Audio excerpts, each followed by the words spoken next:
تو تیرے بچے بھوکے رہ جائیں گے، تو کیا کرے گا؟ مال ختم ہو جائے گا۔ یعنی ایسی وہمی اور خیالی اور تخیلاتی دنیا اس کے سامنے۔ اور یہ ہوتا کیا ہے؟ وسوسہ۔ شیطان کا سب سے بڑا ہتھیار کیا ہے؟ وسوسہ۔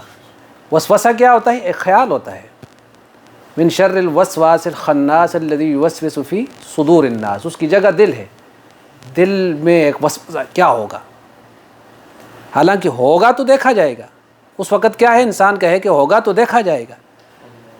تو اس لیے حدیث پاک میں ہے کہ انسان کو اگر نیکی کرنے کا موقع ملتا ہے تو انتظار نہ کرے، فوراً کر گزرے۔ ہو سکتا ہے کہ دوسرے وقت اسے یا تو موقع ہی نہ ملے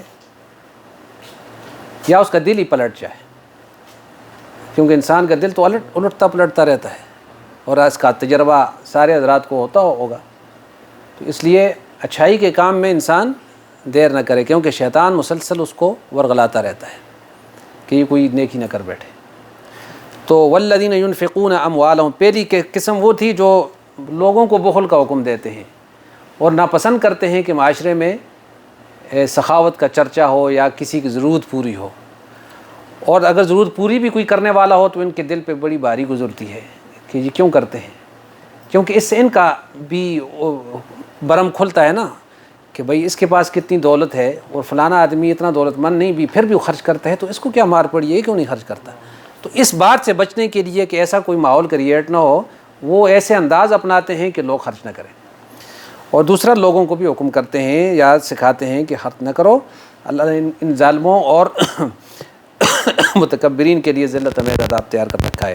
اور جو خرچ تو کرتے ہیں لیکن ان کا مقصد صرف ریاکاری ہے، شادیوں میں اور سیاسی جلسے جلوسوں میں کرتے ہیں لوگ نا، سیاسی پچھلے دنوں میں کچھ سالوں میں میں نے خود اخبار میں پڑھا کہ ایک سیاسی لیڈر کو ایک جگہ پہ وہ گیا تقریر کرنے کے لیے، تو سونے کا شیر بنا کر، سونے کا شیر، خالص سونے کا شیر بنا کر وہ لیڈر کو پیش کیا گیا ہے اس کی خوشنودی حاصل کرنے کے لیے۔ خوشنودی ہے نا، یعنی اس سے میکسیمم کیا مل سکتا ہے کہ جی اس سے کوئی دنیاوی چند مفاد، چند ٹکے مل جائیں گے، تو اس کے لیے سونے کا ایک شیر اگر بنا ہوا تو اس میں کلو کے حساب سے تو سونا لگا ہی ہوگا، اگر کم از کم بھی ہوا۔ اسی آدمی کو اگر آپ کہیں کہ خدا کے لیے تم جو ہے نا آدھا تولہ نہیں 10 ماشے اگر خدا کے لیے دے دو، تو وہ کہے گا کہ جی حالات ٹھیک نہیں ہے۔ یہ وہ لوگ ہیں رعاء الناس، کہ جو لوگوں کے دکھاوے کے لیے تو ان کا دل کھلا ہے، لیکن لا یؤمنون باللہ ولا بالیوم الآخر، اللہ پر اور قیامت کے دن پر ایمان ہی رہا۔ حالانکہ مومن تو آخرت اور قیامت پر ایمان رکھتا ہے جس نے کلمہ پڑھا ہے، لیکن اس میں 2 قسمیں ہو جائیں گی۔ ایک تو کافر ہے، اس کا تو معاملہ ہی جدا ہے نا، وہ تو خدا کی راہ میں اگر خرچ کرتا بھی ہے تو اس کو یقین نہیں ہے۔ اور جو مومن ہیں ایسے جن کے دل پہ مور لگی ہوئی ہے، گویا عمل سے وہ یہ ثابت کرتے ہیں کہ آخرت پتنی کون جزا دے گا، کون پکڑے گا، کون مجھے دے گا، تو ان کا عمل یہ بتاتا ہے۔ اور یہ وجہ کیا ہے؟ شیطان کی دوستی ہے اس کا نتیجہ، صرف شیطان کی نہیں، شیطان کا جو سبق کسی انسان کی زبان سے بھی آپ سنیں نا ایسا، تو یہ سمجھ لیں کہ یہ شیطان کا پکا اٹھنا بیٹھنے والا ہے، اس سے دور ہو جائیں۔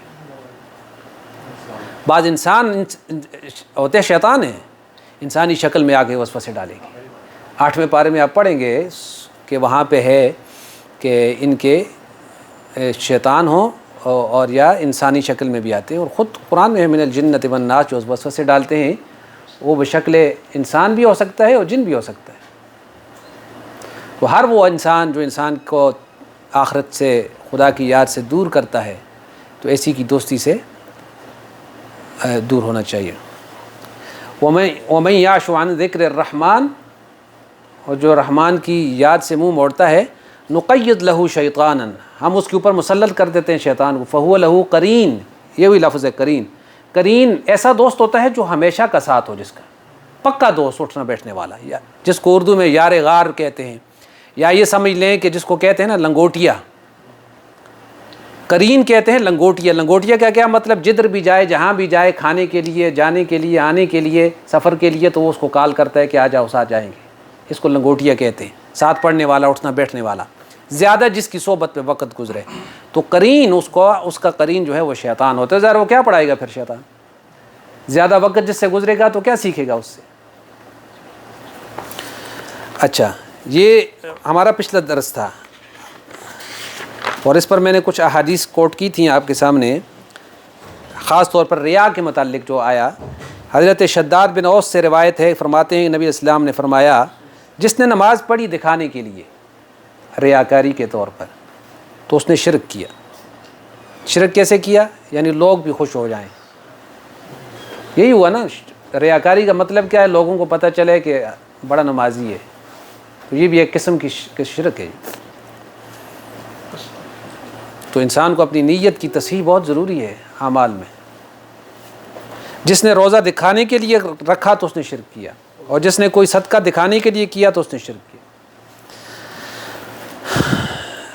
تو ایسے شرک اگر دیکھے جائیں تو ہم اپنے اعمال کو جانچیں ذرا، کہ جہاں پہ لوگوں کی خوشنودی کے لیے بڑے بڑے عمل کر گزرتے ہیں، اور اگر وہی عمل صرف خدا کے لیے تنہائی میں علیحدہ کرنا پڑ جائے تو ایک بار سبحان اللہ کہنے کی بھی توفیق نہ ہو کہ مجھے کوئی کریڈٹ کون دے گا اس کا۔ ایمان کی کمزوری ہے۔ وَمَاذَا عَلَيْهِمْ، اگلی آیت میں اللہ ارشاد فرماتے ہیں اور کیا نقصان تھا اور کیا ہو جاتا، لَوْ آمَنُوا بِاللَّهِ، اگر یہ اللہ پہ ایمان لاتے، اللہ کو مانتے تو ان پہ کیا مصیبت پڑ جاتی، وَالْيَوْمِ الْآخِرِ، اور پچھلے دن کو بھی مانتے، وَأَنفَقُوا مِمَّا رَزَقَهُمُ اللَّهُ، اور جو اللہ نے ان کو دیا ہے اس میں سے خرچ کرتے تو کیا ہو جاتا یعنی، وَكَانَ اللَّهُ بِهِمْ عَلِيمًا، اور اللہ کو ان کی خوب خبر ہے، اور ان پر کیا مصیبت نازل ہو جاتی اگر اللہ پہ آخری دن پر ایمان لے آتے اور اللہ نے جو ان کو دیا اس میں سے کچھ اخلاص کے ساتھ خرچ بھی کر دیتے، کچھ تو کرتے، سارا نہیں کر سکتے۔ اللہ پہ ایمان تو ظاہر ہے کہ ایمان ایک ہی بار لے کے آتا ہے آدمی، اور دوسری کیا بات ہے، پچھلے دن پر یقین کرتے۔ یہ دو چیزیں ان کو ابھارتی کس پر، انفقوا مما رزقهم اللہ، دیا ہوا بھی اللہ کا تھا۔ اب دیکھیں پچھلی آیت میں کیا تھا، پچھلی آیت پہ آپ نے غور فرمایا، الذین یبخلون ویأمرون الناس بالبخل ویکتمون ما آتاہم اللہ من فضلہ والذین ینفقون اموالہم، وہ اپنے مالوں کو جو لوگ خرچ کرتے ہیں، اپنے مال لوگوں، یہاں اپنے مال کا ذکر ہے، اور یہاں کیا ہے، کیا ارشاد ہو، انفقوا مما رزقهم اللہ، جو کچھ اللہ نے ان کو دیا، یعنی جو خرچ میں تم روکتے ہو یا اپنی مرضی سے خرچ کرتے ہو تو اپنا مال نہ سمجھو، یہ ہے خدا کا دیا ہو۔ کسی بڑے سے بڑے بزنس مین کو بھی جو مال دیا ہے تو کس کا دیا ہوا ہے، اور جب اللہ تعالیٰ واپس لیتا ہے تو عقلیں حیران ہو جاتی ہیں۔ ایک دن میں انسان لکھپتی سے ککپتیہ ہو جاتا ہے۔ 10 بیٹے لوگوں کے، 10 بیٹے ایک دن میں مر گئے۔ ایسے واقعات آپ دیکھ، یہ عبرت کے لیے ہوتا ہے۔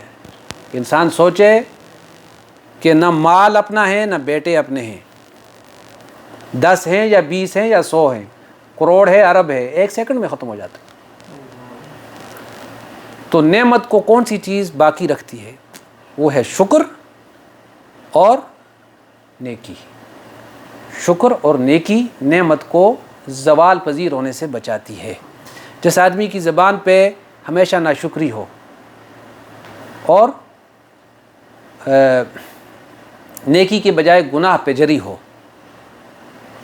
تو وہ کیا ہوتا ہے، اس کے 2 نقصان ہوتے ہیں۔ نیکی، جو گناہ ہوتا ہے وہ نیکی کو کھا جاتا ہے، یہ دو طرفہ ہے نا۔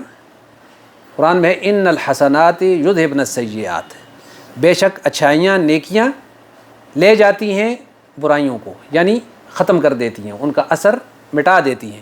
اس کو الٹ بھی ہے کہ گناہ نیکیوں کو بھی کھا جاتے ہیں۔ اب مسئلہ کیا ہوا، ہمارے پاس نیکیاں تو پہلی کم ہوتی ہیں، وہ بیلنس ہمیشہ 0 ہوتا ہے، اور گناہ کا لیول ہمیشہ زیادہ ہوتا ہے۔ اب ہم کہتے ہیں جی میں نے نماز بھی پڑھی اثر نہیں ہوا، میں نے تسبیح بھی پڑھی اثر نہیں ہوا۔ اپنے گناہوں کا اور اس کا بیلنس دیکھ، جب برابر ہوگا پھر بھی اثر نہیں ہوگا، جب یہ اس سے زیادہ ہو جائے گا پھر اثرات شروع ہوں گے۔ ابھی تو بیلنس گناہوں سے نیچے ہے نیکی کا، کیونکہ نیکیاں تو کاؤنٹ کرتا ہے آدمی۔ نماز میں نے پڑھ لی، 2 نفل بھی آج پڑھ لیے، 2 ریال بھی کسی کو دے دیے، لیکن جو گناہ کیے ہیں ان کا حساب ہی نہیں ہے اس کے پاس۔ نظر سے کتنے گناہ کیے، زبان سے کتنے کیے، ہاتھوں سے کتنے کیے، اور اپنی عقل اور سوچ سے کتنے کیے، ان کا کوئی شمار نہیں ہے۔ اس کے لیے اس کے سامنے آیت ہوتی ہے اللہ غفور الرحیم ہے، وہ تو ہے اللہ غفور الرحیم، لیکن اس کا نقصان کیا ہوتا ہے کہ نیکی جو کی اس کا لیول کم ہے، بلکہ لیول کم وہ چھوڑے، جو گناہ کیے تو نیکیوں کو کھا گئے۔ اب اس کے لیے کیا کرے؟ گناہوں کو کم کرے۔ اللہ مجھے آپ کو توفیق عطا فرمائے اور نیکیوں کو بڑھائے۔ اللہ فرماتے ہیں اذکروا اللہ ذکرا کثیرا، اللہ کو بہت زیادہ یاد کرو۔ جب تھوڑا سا پانی ہونا تو اس میں تنکا بھی نہیں بہتا، لیکن جس وقت اس کا لیول زیادہ ہو جاتا ہے تو پھر کیا ہوتا ہے؟ وہ بڑے بڑے مکانوں کو بہا کے لے چلا جاتا ہے۔ ہماری نیکی کا اتنا ایک لیول ہے کہ وہ ہمیں یہ جنت تک کیسے لے کے جائے گا؟ جنت تو اللہ کی فضل سے انسان جائے گا، لیکن نیکی کا درجہ اتنا لو لیول ہے کہ وہ نظر ہی نہیں آتا، اس میں گناہ کہاں بہے گا۔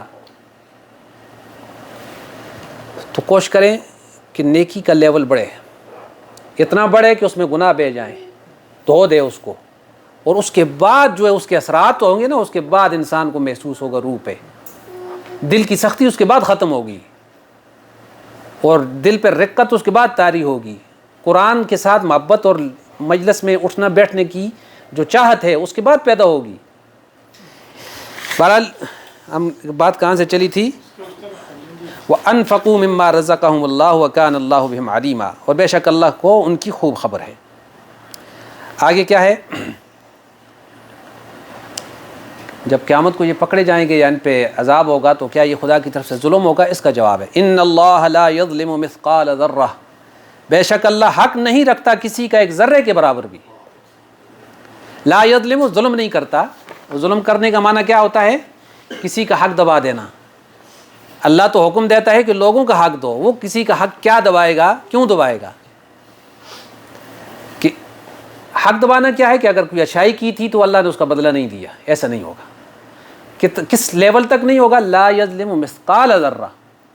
مثقال کے کئی معنی کیے ہیں عربی زبان میں، مثقال ذرے کو بھی کہتے ہیں، مثقال ذرہ تو ذرہ ہی ہے نا، جس کو آج کی زبان سائنس کی کہتی ہے ایٹم، یا آپ کھڑکی سے جس وقت آتی ہے روشنی تو اس میں جو ذرات ہوتے ہیں تو اس کی کیا ویلیو ہوتی ہے، آپ اپنی آنکھ سے دیکھیں تو نظر بھی نہیں آتا۔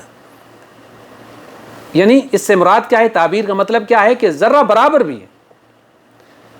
اللہ تعالیٰ کسی پہ اتنا ظلم بھی نہیں کرے گا۔ اور وہ جو سرخ چھوٹی چیونٹی ہوتی ہے اس کو بھی عربی میں ذرہ کہتے ہیں۔ تو اللہ تعالیٰ کسی پر نہیں رکھتا ایک ذرہ برابر بھی ظلم۔ وَإِن تَكُ حَسَنَةً، اگر نیکی ہو، يُضَاعِفْهَا، تو اس کو دگنا کر دیتا ہے، ضعف یعنی اس کو ملٹیپلائی کر کے، اس کا جو یہ ظلم تو نہیں، یہ تو عدل سے بڑھ کے احسان ہے اللہ کا کہ نیکی کو ملٹیپلائی کر کے کتنے تک؟ 10 تک تو قرآن میں آیا کہ اللہ تعالیٰ اس کو وَاللَّهُ يُضَاعِفُ لِمَن يَشَاءُ، اور اللہ تعالیٰ 700 تک سورہ بقرہ میں گزرا نا، مثل الذین ينفقون اموالهم فی سبیل اللہ ثم لا یتبعون ما انفقوا منا ولا اذى لهم اجر عند ربهم ولا خوف علیہم ولا هم یحزنون۔ کالذی ينفق، کیسے آئے جس میں 700 کا لفظ آتا ہے کہ 700 گنا تک، اور اس کے اللہ یضاعف لمن یشاء، اللہ جس کے لیے چاہتا ہے اس سے بھی زیادہ کر دیتا ہے۔ اور یہاں پہ ایک حدیث پاک معیار یہ ہے، اللہ کے یہاں ثواب کا کم سے کم معیار یہ ہے کہ ایک نیکی کی 10 نیکیاں لکھی جاتی ہیں۔ یہ تو قرآن کی آیت صورت میں ہے، اور اس کے علاوہ مختلف بہانوں سے اضافہ ہوتا رہتا ہے۔ یہ ڈیپینڈ کرتا ہے انسان کی نیت پر کہ کتنی ایک نیت کا اخلاص ہے اس میں، تو اس حساب سے نیکی میں اضافہ ہوتا ہے۔ بعض روایتوں میں کہ کچھ اعمال ایسے ہیں جن کا ثواب 20 لاکھ گنا تک زیادہ ہو جاتا ہے، اور اللہ کی ذات تو کریم ہے، وہ بے پایہ رحمت سے اتنا بڑھا کر دے کہ حساب و شمار میں بھی نہ آئے، تو اس میں کوئی انہونی بات نہیں ہے۔ واللہ یضاعف لمن یشاء کے تحت یہ ساری بات آ جائے، اللہ جس کے لیے چاہتا ہے اضافہ کرتا ہے، کتنا کرتا ہے؟ جتنا وہ چاہے۔ اور کہیں پہ ہے وَيُؤْتِ مِن لَدُنْهُ أَجْرًا عَظِيمًا، اپنی طرف سے تمہیں اجر عظیم عطا کرے گا۔ جس کو اللہ کہے کہ اجر عظیم، اس کی کوئی لمٹ ہے؟ اس کو میں اور آپ تو کاؤنٹ نہیں کر سکتے اس کو۔ تو یہ ہو گیا وَيُؤْتِ مِن لَدُنْهُ أَجْرًا عَظِيمًا، اور دیتا ہے اپنے پاس سے بڑا ثواب۔ اگر نیکی ہو تو اس کو دگنا کرتا ہے، وَيُؤْتِ مِن لَدُنْهُ أَجْرًا عَظِيمًا، اور اپنی جناب سے اس کو بڑا ثواب عطا کرتا ہے۔ یہاں تک تو یہ مضمون ختم ہو گیا۔ اگلی آیت قیامت کی ہولناکی کا ذکر ہے۔ فکیف اذا جئنا من کل امۃ بشہید وجئنا بک علی ہؤلاء شہیدا، پھر کیا حال ہوگا، کیا عالم ہوگا جب بلائیں گے ہم ہر امت میں سے احوال کہنے والا، یعنی اس وقت کا عالم سوچو، فکیف اذا جئنا من کل امۃ بشہید، کہ جب بلائیں گے ہم ہر امت میں سے ایک حال کہنے والا، احوال کہنے والا، وجئنا بک، اور بلائیں گے تجھ کو اے رسول، علی ہؤلاء شہیدا، ان لوگوں پر احوال بتانے والا۔ یومئذ، یہ وہ دن ہوگا، یود الذین کفروا وعصوا الرسول، جو لوگ کافر ہیں اور رسول کے نافرمان تھے، وہ یہ تمنا کریں گے، لو تسوی بہم الارض، اے کاش زمین ہمارے اوپر ہموار ہو جائے، ہم زمین کے برابر ہو جائیں، یعنی ہمارا نام و نشان مٹ جائے، ولا یکتمون اللہ حدیثا، اور اللہ سے کوئی بات چھپا نہیں سکیں گے۔ یہ کیا ہے؟ یہ آیت قرآن کی عظیم الشان آیات میں سے ہے۔ حضرت رسول کریم صلی اللہ علیہ وسلم، یہاں پہ ایک حدیث ہے، میں کوشش کیا کرتا ہوں کہ حدیث پاک کو اگر سامنے ہو تو پڑھ کے سناؤں، اس لیے کہ کوئی کمی بیشی نہ رہ جائے۔ یہ بخاری شریف میں روایت ہے، نبی کریم صلی اللہ علیہ وسلم نے حضرت عبداللہ بن مسعود سے فرمایا کہ مجھے قرآن سناؤ۔ حضرت عبداللہ بن مسعود قراء میں سے ہیں، ابی بن کعب ہو گئے، عبداللہ بن مسعود ہو گئے، ابو موسیٰ اشعری ہو گئے رضی اللہ عنہم اجمعین، یہ وہ لوگ تھے جو بہت اچھا قرآن پاک پڑھنے والے تھے اور قراء کے نام سے مشہور تھے۔ تو آپ صلی اللہ علیہ وسلم نے حضرت عبداللہ بن مسعود سے فرمایا کہ مجھے قرآن سناؤ۔ تو حضرت عبداللہ نے عرض کیا کہ یا رسول اللہ، آپ مجھ سے سننا چاہتے ہیں، حالانکہ قرآن تو آپ پر ہی نازل ہوا ہے، یعنی میں کیا آپ کی بارگاہ میں قرآن پاک پڑھ کے سناؤں آپ کو؟ تو آپ نے فرمایا ہاں پڑھو۔ اس سے کیا بات ثابت ہوئی کہ کبھی کبھی صرف آدمی کو قرآن پاک پڑھ کر سننے کے لیے پڑھنے کی فرمائش بھی کرنی چاہیے، یہ بھی ذوق ہوتا ہے نا، نعت جیسے سنتے ہیں لوگ، اور آج کل تو ہر چیز میں، بلکہ قرآن پڑھنے کو بھی لوگوں نے ایک وہ بنا دیا ہے، فنکاری بنا دیا ہے۔ وہ پاکستان میں مصر سے قاری آتے ہیں، فلان جگہ سے قاری آتے ہیں، ان کا وہ قرآن، اچھا جی اب نیا ٹرینڈ کیا ہے جی، پوری سورۃ فاتحہ ایک سانس میں پڑھنی ہے۔ بھئی یہ کوئی رسول اللہ صلی اللہ علیہ وسلم کے زمانے میں کسی نے پڑھی؟ یہ کون سی فنکاری ہے کہ ایک سانس میں سورۃ الضحیٰ پڑھ لیجیے، یا سورہ اذا الشمس کورت پڑھی جاتی ہے، عام طور پہ سنا ہوگا آپ نے، مقابلے جو ہوتے ہیں یا قرأت کے مقابلے نہیں، جو محافل ہوتی ہیں، تو اس میں کیا ہوتا ہے، اذا الشمس کورت پڑھی جاتی ہے۔ ابھی ہمارے لوگوں کو تو پتہ ہی نہیں ہے معنی کیا ہوتا ہے۔ اذا الشمس کورت وہ ایک سانس میں کھینچتا ہے جی، وہ جا کر کسی جگہ پہ رکتا ہے، اذا الشمس کورت واذا النجوم انکدرت واذا الجبال سیرت واذا العشار عطلت واذا الوحوش حشرت واذا البحار سجرت، اور لوگ بھی ساتھ ساتھ ان میں بھی جوش پیدا ہوتا جاتا ہے کہ سانس کھینچ لی اس نے۔ واذا النفوس زوجت واذا الموءودة بأي ذنب قتلت، یہاں تک کھینچتا ہے تو لوگ پھر کھڑے ہو کر سبحان اللہ، اور کوئی دوڑتا ہے قاری صاحب کے منہ پہ بوسہ دینے کے لیے، کوئی ہاتھ ہلا رہا ہے، کوئی گھوم رہا ہے، کوئی جھوم رہا ہے۔ یہ قرآن پاک کے پڑھنے اور داد دینے کا کوئی طریقہ سلف الصالحین کے ہاں نہیں ملتا۔ اور قرآن کو مغنیوں کی طرز پہ، یعنی ان کو جو وہ ہے نا گانے والے جو ہیں، ان کے کچھ رول ہوتے ہیں، اس طرز پہ قرآن پاک کو یا اس سٹائل پہ پڑھنا یہ گناہ ہے۔ موسیقی کی طرز پہ قرآن پاک کو پڑھنا، قرآن پاک تو پڑھا جائے تو پتہ چلے کہ پڑھنے والے کے اوپر اس کا غم ہے، حزین ہے، وہ آواز میں ایسا ہونا چاہیے۔ اب نہ پڑھنے والوں پہ، حالانکہ اذا الشمس کورت کے بارے میں اللہ کے نبی نے کیا ارشاد فرمایا کہ شیبتنی سورۃ الہود والقاریۃ والنباء اذا الشمس کورت، ایک دو صورتیں اور بھی بیچ میں ہیں کہ مجھے ان صورتوں نے بوڑھا کر دیا، یعنی ان میں جو مضمون ہے قیامت کا، جو احوال ہیں، احوال نہیں مل کر احوال کہتے ہیں، جو ہول خوفناک مراحل ہیں قیامت کے، ان صورتوں میں ان کا ذکر ہے۔ تو اس پہ دادیں نہیں بنتی، آنسوؤں کی برساتیں بنتی ہیں کہ انسان کے دل دہل جائیں، روح کانپ جائے کہ کیسا دن آ کر کھڑا ہونے والا ہے۔ اذا الشمس کورت کا کیا مطلب ہے؟ سورج بے نور ہو جائے گا، وَإِذَا النُّجُومُ انْكَدَرَتْ، اور تارے بکھر جائیں گے، وَإِذَا الْجِبَالُ سُيِّرَتْ، اور پہاڑ اپنی جگہ چھوڑ دیں گے، وَإِذَا الْعِشَارُ عُطِّلَتْ، اور 10 ماہ کی گابن اونٹنیاں بیکار پھریں گی ادھر ادھر، وَإِذَا الْوُحُوشُ حُشِرَتْ، اور وحشی جانور بھی خوف سے اکٹھے ہو جائیں گے، وَإِذَا النُّفُوسُ زُوِّجَتْ، اور رنگ رنگ کے لوگوں کو اکٹھا کیا جائے گا، وَإِذَا الْمَوْءُودَةُ سُئِلَتْ، اور زندہ گاڑی کی لڑکی سے پوچھا جائے گا بِأَيِّ ذَنبٍ قُتِلَ، تو بتا کہ کس جرم میں ماری گئی تھی تو۔ وَإِذَا الصُّحُفُ نُشِرَتْ، جب صحیفے پھیلا دیے جائیں گے۔ تو یہ مضمون یہ تو قیامت کو نظروں کے سامنے لانے والا ہے۔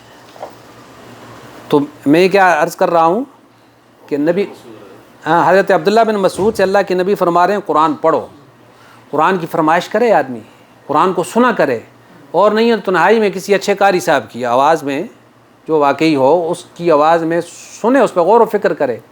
الفاظ کا بھی اثر ہوتے ہیں کیونکہ خدا کے الفاظ ہیں، یہ الفاظ خدائی الفاظ ہیں، وحی کے الفاظ ہیں، ان کے اثرات ہیں۔ تو حضرت رسول اللہ صلی اللہ علیہ وسلم نے حضرت عبداللہ بن مسعود سے خود فرمائش کی کہ تم سناؤ، تو آپ نے فرمایا ہاں پڑھو۔ تو میں نے سورۃ النساء کی تلاوت شروع کی، شروع سے۔ دوسرے احادیث میں ہے کہ شروع سے سورۃ النساء، یہی سورت یا ایھا الناس اتقوا ربکم الذی، یہاں سے شروع کی، اور جب اس آیت پہ پہنچے فکیف اذا جئنا من کل امۃ بشہید، پھر وہ کیا عالم ہوگا جس وقت ہم لائیں گے ہر ایک امت میں سے ایک گواہ کو، وجئنا بک علی ہؤلاء شہیدا، اور سب پر آپ کو بطور گواہ کے پیش کریں گے۔ تو آپ صلی اللہ علیہ وسلم نے فرمایا کہ بس کرو، اور جب میں نے آپ کی طرف نظر اٹھا کر دیکھا تو آپ کی مبارک آنکھوں سے آنسو بہہ رہے تھے، کیونکہ وہ وقت آپ کو یاد آ گیا کہ جس وقت آپ کو پیش کیا جائے گا امتوں کی، جب اپنے نبیوں کی، یہ کیا ہوگا نبیوں، یہ پہلے گزرا سورۃ البقرہ میں گزری آیت، شہادت علی الناس، کون سی آیت تھی وہ؟ آیت 143 دیکھیں سورۃ البقرہ کی، وَكَذَلِكَ جَعَلْنَاكُمْ أُمَّةً وَسَطًا، اور ہم نے آپ کو معتدل امت بنایا، ادھر آ جائیں، لِتَكُونُوا شُهَدَاءَ عَلَى النَّاسِ، تاکہ یہ امت بطور امت کے گواہ بنے لوگوں پر، وَيَكُونَ الرَّسُولُ عَلَيْكُمْ شَهِيدًا، اور رسول تم پر گواہ بنے۔ اور یہ شہادت کیا ہے کہ خدا کا پیغام امتیں انکار کر دیں گی کہ یا اللہ ہم پر پیغام آیا ہی نہیں ہے، نوح علیہ السلام کی امت، ہود علیہ السلام کی امت اور صالح علیہ السلام کی امت نہیں آیا کوئی پیغام، تو اللہ تعالیٰ اس امت کو کہیں گے کہ تم گواہی دو، وہ کہیں گے کہ آیا ان کو، اللہ کے نبی آئے ان کے پاس، ان کو پیغام پہنچایا، انہوں نے انکار کیا، تو کس بات پہ گواہی دیں گے؟ وہ کہیں گے کہ ہمارے پاس سچا رسول آیا اور اس نے سچی کتاب ہمیں دی، اس میں یہ لکھا ہوا تھا کہ نبیوں نے دعوت تھی اور امتوں نے انکار کر دیا۔ اور اس امت کے جو کافر ہیں ان کے بارے میں گواہ بنیں گے ہمارے رسول صلی اللہ علیہ وسلم کہ یا اللہ میں نے ان کو پیغام پہنچا دیا، انہوں نے انکار کیا۔ جب تک رسول علیہ الصلوۃ والسلام موجود ہیں وہ تو آپ خود ان کا معائنہ کر رہے ہیں، ان کے انکار کو دیکھ رہے ہیں، اور بعد میں قیامت تک اس میں چونکہ مسئلہ تھوڑا اختلافی رنگ میں پڑ جاتا ہے، بعض روایات میں یہ ہے کہ امت کے مجموعی اعمال، تفصیلی نہیں، مجموعی اعمال کا ایک جو ہے حساب اللہ کے نبی کو اللہ کے ذریعے پیش کر دیا جاتا ہے، تو اس کی بنیاد پر آپ قیامت کو جو ماننے والے ہیں اور انکار کرنے والے ہیں ان پر گواہی پیش کریں گے۔ اور بعض نے یہ کہا کہ آپ صلی اللہ علیہ وسلم کے بعد قیامت تک جو صحابہ، علماء، زہاد، عباد جنہوں نے دعوت دین دی اور لوگوں نے انکار کیا تو وہ بطور گواہ پیش ہو گئے کہ یا اللہ ہم نے تو آپ کا پیغام پہنچا دیا تھا، انہوں نے انکار کیا۔ یہ شہادت کا مرتبہ جو ہے نا کہ آپ لوگوں پر گواہ بنیں گے، یہ مجھ سے بھی سوال اور آپ ہونا ہے اور آپ سے بھی ہونا ہے، اس کے لیے ہم نے کیا تیاری کر رکھی ہے یا کتنی دعوت کو ہم نے آگے پھیلایا ہے۔ یہ وہ ذمہ داری ہے جو ہر ایک کے گلے میں ہے۔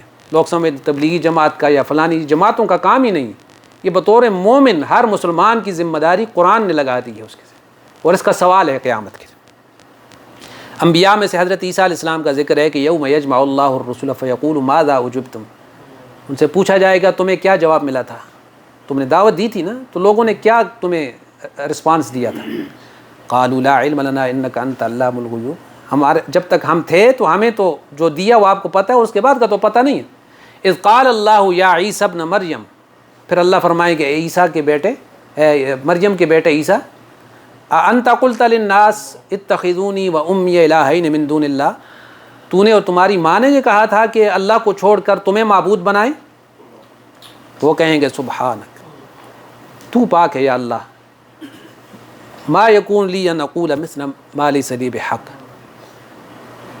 تو جانتا ہے کہ ہمیں یہ کہنے کا حق حاصل نہیں ہے، میں کیسے کہہ سکتا ہوں یہ بات؟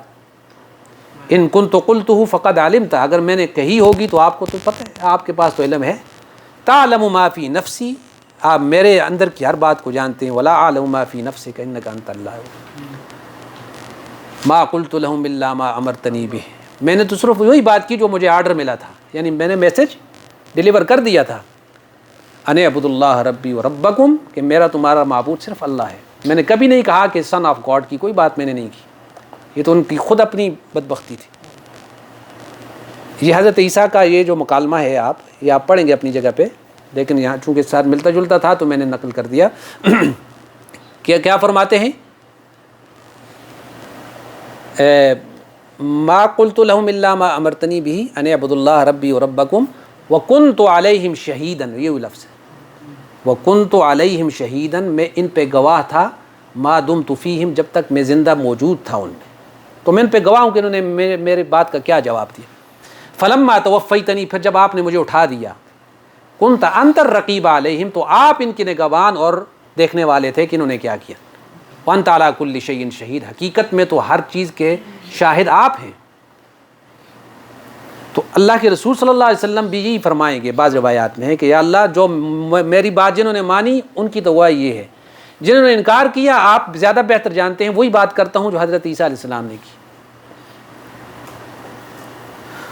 اور حجۃ الوداع میں آپ صلی اللہ علیہ وسلم کا جو خطبہ ہے اس میں ایک بات یہ بھی تھی نا کہ کیا میں نے بات پہنچا دی ہے کہ نہیں، یہ آپ نے سنی ہے نا؟ تو صحابہ نے کیا فرمایا کہ یا رسول اللہ آپ نے پہنچائی نہیں، پہنچانے کا حق ادا کر دیا ہے۔ تو اس کے بعد یہ حدیثوں میں ذکر ہے کہ آپ انگلی اٹھائی آپ نے، اور ایک بار آسمان کی طرف اٹھاتے تھے اور ایک طرف لوگوں کی طرف کرتے تھے، کہتے اللہم اشہد، اے اللہ تو گواہ رہے، یعنی یہ کہتے ہیں کہ میں نے میسج پہنچا دیا ہے۔ کیوں؟ یہ اسی ذمہ داری کا ڈر یا اثر ہے کہ قیامت کو یہ نہ کہیں کہ میسج میں دیا نہیں تھا۔